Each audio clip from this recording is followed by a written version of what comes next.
My parents gave their home as a wedding gift to my sister, even though I had been paying their mortgage for 5 years.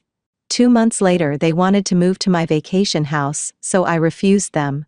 But then the cops called me. My husband Mark and I pulled up to the venue where my sister Lily's wedding was about to take place. The envelope with $10,000 was tucked safely in Mark's jacket pocket, our wedding gift to Lily. On top of that, we'd already covered about a third of the wedding expenses. It was a lot of money, but Mark's investment banking job, and my position as a marketing director meant we could afford it. Plus, Lily was my only sister. As we walked in, I spotted my parents immediately. Mom was fussing with Dad's tie while he pretended to be annoyed, but I could see the smile playing at his lips. They looked radiant. That was the only word for it. Mom's face was practically glowing with happiness. And Dad looked 10 years younger. Something twisted in my gut. I couldn't remember them looking this happy at my wedding 5 years ago. They've been pleasant enough, sure, but not like this, not bursting with pride and joy. I quickly pushed the thought away. This wasn't the time to drag up old feelings. The ceremony went perfectly. Lily looked stunning in her dress, and her fiancé, now husband Jake, couldn't take his eyes off her. I sat between my parents and Mark, trying to focus on the happiness of the day, rather than the nagging feeling that my parents' reactions were somehow different than they had been at my wedding. After the ceremony came the reception. We ate, drank, danced, and then it was time for the speeches. First the best man, then the maid of honor. And finally my parents stood up together. Mom tapped her glass gently. "We want to thank everyone for coming today to celebrate our beloved daughter's wedding." There was something about the way she emphasized beloved that made me shift uncomfortably in my seat. Mark must have noticed because he placed his hand over mine. Dad continued. "Watching Lily grow into the beautiful woman she is today has been the greatest joy of our lives. She's always been special, always brought so much light into our home." I smiled and nodded, wondering if I was just being oversensitive. Of course they loved Lily. They loved both of us. Then Mom reached into her purse and pulled out some papers. "Jake, Lily, your father and I wanted to give you something to start your new life together. Something special." She held up the papers for everyone to see. "We're giving you our family home as a wedding present." The room erupted in gasps followed by thunderous applause. I froze. Beside me, Mark went rigid. I stared at my parents, then at Lily, waiting for someone to laugh and say it was a joke. But it wasn't. My parents were beaming proudly, and Lily didn't look surprised at all. She was crying happy tears, hugging Jake, who was staring at my parents with his mouth hanging open. The house, my parents' house, the house with the mortgage I'd been paying for the last 5 years because my parents couldn't afford it anymore after Dad's hours got cut, and Mom's arthritis made it hard for her to work full-time. I managed to plaster a smile on my face, but inside I was screaming. Not once had they mentioned giving the house to Lily. They hadn't even asked me, and I was the one paying for it. "Tessa, you okay?" Mark whispered. "Fine," I said through my teeth, still smiling as Lily and Jake made their way to the front to hug my parents. An hour later, I couldn't take it anymore. I found Mark by the bar. Can we leave?" I asked quietly. He took one look at my face and nodded. "I'll get our coats." We made our excuses. Mark had an early meeting. We were so sorry. Such a beautiful wedding. Congratulations again. And left before anyone could protest too much. The second we got in the car, I burst into tears. "I can't believe they did that," I sobbed as Mark started the engine. "I've been paying that mortgage for 5 years. And they didn't even tell me they were planning this." "I know," Mark said grimly. "It's unbelievable." And Lily knew. Did you see her face? She wasn't surprised at all. I wiped up my eyes angrily. This isn't about the money. I don't care about the money. But they could have talked to me first. As we drove home, memories kept flooding back. All the times my parents had shown clear favoritism toward Lily. Remember when I graduated college, and they gave me a card with $50, but when Lily graduated 2 years later, they bought her a car. That wasn't right. Mark agreed. Or my 21st birthday dinner that they skipped because Lily had a volleyball game? A game. Not even a championship or anything important. The more I talked, the more examples I remembered. Each time Lily got what she wanted while I got overlooked or forgotten. How my parents attended all of Lily's events, but found excuses to miss mine. How they bragged about Lily's accomplishments but barely mentioned mine. By the time we got home, I was exhausted from crying and talking. "Where are your parents going to live now?"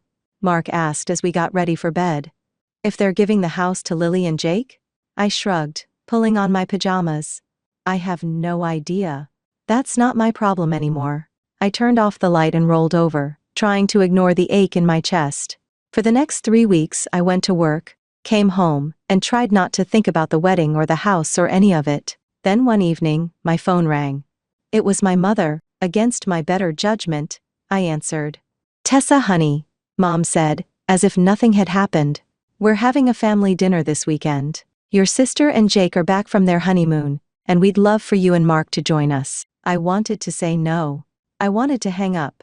But some part of me, probably the stupid, hopeful part, wondered if maybe they'd apologize. Maybe they'd explain. "Fine," I said flatly. "We'll be there." Saturday arrived too quickly. When we pulled up, I noticed Lily's car in the driveway, along with my parents' old sedan. We walked up to the front door, and I hesitated before ringing the bell. It felt weird not using my key, but this wasn't my parents' house anymore. It was Lily and Jake's. Mom answered, all smiles. "Tessa, Mark, come in, come in."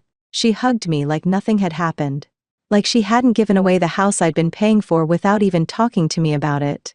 I hugged her back stiffly. Dad was in the living room with Jake watching a game. He stood up when we entered, giving Mark a firm handshake and me a quick hug. "Where's Lily?" I asked, noticing her absence. "Oh, she's changing the curtains in the dining room," Mom said casually. "She's been redecorating all week." My blood boiled at that.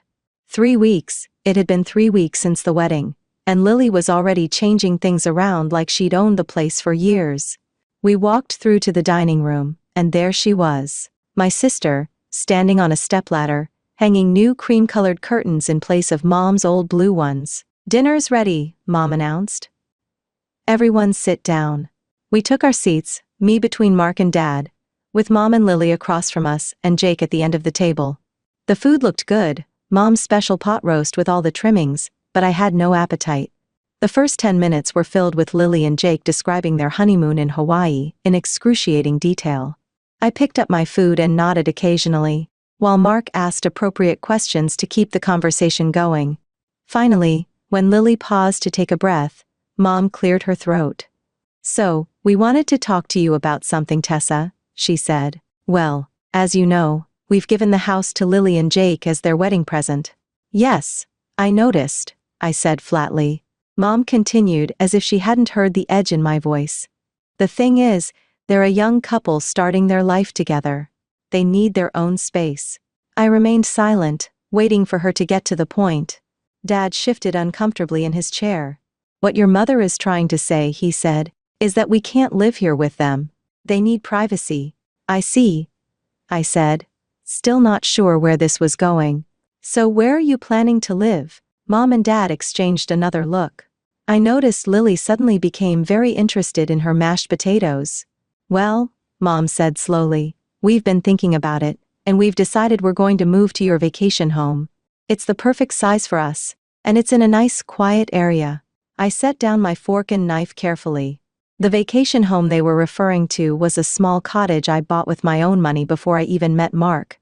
I'd saved for years to afford it, working overtime and weekends. It was my special place, somewhere I could go to escape the city, and occasionally, I let my parents use it when they wanted a weekend away. "Let me get this straight," I said, keeping my voice level.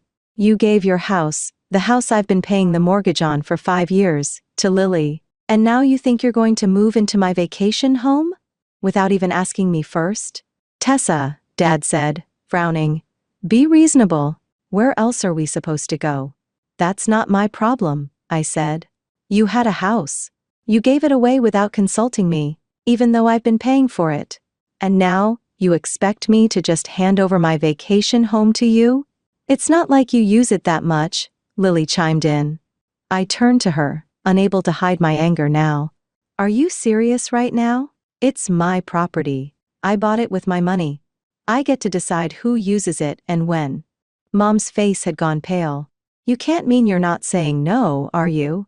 That's exactly what I'm saying, I replied. No. You are not moving into my vacation home. Not now, not ever. The table fell silent, then Mom's face crumpled. How can you do this to us? She cried. After everything we've done for you. We're your parents. Yes. And as my parents, you might have thought to discuss this with me before giving away a house I was paying for, and deciding to take over my property. You don't have the right to refuse us, Mom said, her voice rising. We have nowhere else to go now.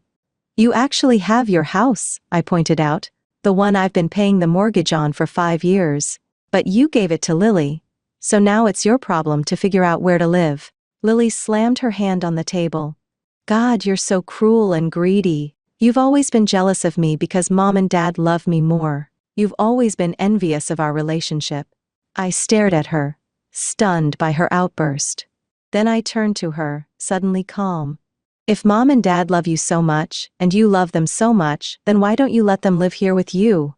This is a 4-bedroom house, plenty of room. Lily's mouth snapped shut. She looked away, suddenly finding her plate fascinating again. That's not the point, she mumbled. Jake and I need our privacy. And I need my vacation home, I countered. Sounds like we both have needs. My parents started talking over each other, telling me how wrong I was, how disappointing, how selfish. I stopped listening. I stood up and picked up my purse. Mark, I think we're done here. The next day, my phone exploded with messages and calls from my parents and Lily. I ignored them all. Some called me selfish. Some begged me to reconsider. Some tried to guilt-trip me with reminders of everything they'd supposedly done for me over the years. I showed some of the messages to Mark, who shook his head in disbelief. I think I need to block them for a while. I can't keep reading these. Do what you need to do, Mark said, kissing the top of my head. Take care of yourself first. So I did. I blocked their numbers and social media accounts, at least temporarily. I needed space to think, to process everything that had happened. 2 weeks passed in blissful silence. No calls, no texts, no family drama. Mark and I fell back into our normal routine: work, home, occasional dinners with friends who didn't try to steal my property. It was nice. I was at my desk reviewing a marketing campaign when my phone buzzed with an alert. I glanced down and felt my stomach drop. It was a notification from the security system at my vacation home. Motion detected. Front door opened. I quickly checked the app. Someone had used a key to unlock the front door but hadn't disabled the alarm system. The security company would be calling me any second to verify if this was authorized entry. Sure enough, my phone rang almost immediately. Miss Wilson, this is Safeguard Security. We've detected entry at your property on Pine Ridge Road. Is this authorized? No. I said firmly, I'm not there, and no one has permission to be there. Please send the police immediately. An hour later, my phone rang. It was an officer from the local police department. Miss Wilson, this is Officer Reyes. We're at your property on Pine Ridge Road. We have 2 individuals here who claim to be your parents. They have keys to the property, but admitted they don't have permission to be here. I closed my eyes, confirming my suspicions. Yes, they are my parents, but they absolutely do not have permission to be in my house. I understand. How would you like us to proceed? We can remove them from the property, but since they used a key rather than forced entry, it's a bit of a gray area for charges. I'll come up there, I decided. My husband and I can drive up now. We're about an hour away. The drive was tense. I alternated between anger and disbelief. How could they do this? After I explicitly told them no, they tried to move in anyway? Who does that? When we pulled up to my vacation home, there was a police cruiser in the driveway. 2 officers were standing outside, and sitting on the front porch steps were my parents, looking miserable. Several suitcases and boxes were piled beside them. My father stood up when he saw us. Tessa, thank God you're here. Tell these officers there's been a misunderstanding. I got out of the car and approached the officers, ignoring my parents for the moment. Thank you for responding so quickly. These are indeed my parents, but they do not have permission to be here. One of the officers nodded. Ma'am, do you want to press charges for trespassing? My mother gasped. Tessa, you wouldn't. I turned to look at her. You broke into my house after I specifically told you no. What did you think would happen? We didn't break in, my father protested. We used the key you gave us. This is all your fault. My mother suddenly shouted, standing up. If you had just let us stay here like we planned, none of this would have happened. We wouldn't be standing here being treated like criminals. I stared at her, shocked by the outburst. My fault? You gave away a house I was paying the mortgage on without consulting me, then tried to take over my property without permission, and somehow this is my fault. You're so arrogant, Mom continued, ignoring my point, so irresponsible. We raised you better than this. We gave you everything. Mom, stop, I said, my voice low. You're embarrassing yourself. You and Dad just tried to break into my house to move in after I explicitly told you no. And now you're standing here, in front of police officers, yelling at me about how I'm being irresponsible? That seemed to get through to her. She abruptly closed her mouth, but her eyes were still full of indignation. I turned back to the officers. I'd like a word in private, please. We stepped away from my parents and Mark. Look, I don't want to press charges against them, I said quietly. They're still my parents, even if they're being absolutely ridiculous right now. But I can't have them staying here either. The officer nodded. We understand family situations can be complicated. We can take them to the station for a few hours, give them a stern warning about trespassing, then release them. Sometimes a few hours in a holding cell can be a good reality check. I considered this. That might be the wake-up call they need. Yes, please do that. I walked back to where my parents were sitting. The officers are going to take you to the police station for a few hours. I'm not pressing charges, but I want you to understand how serious this is. You cannot just move into someone's house without permission, even if you're family.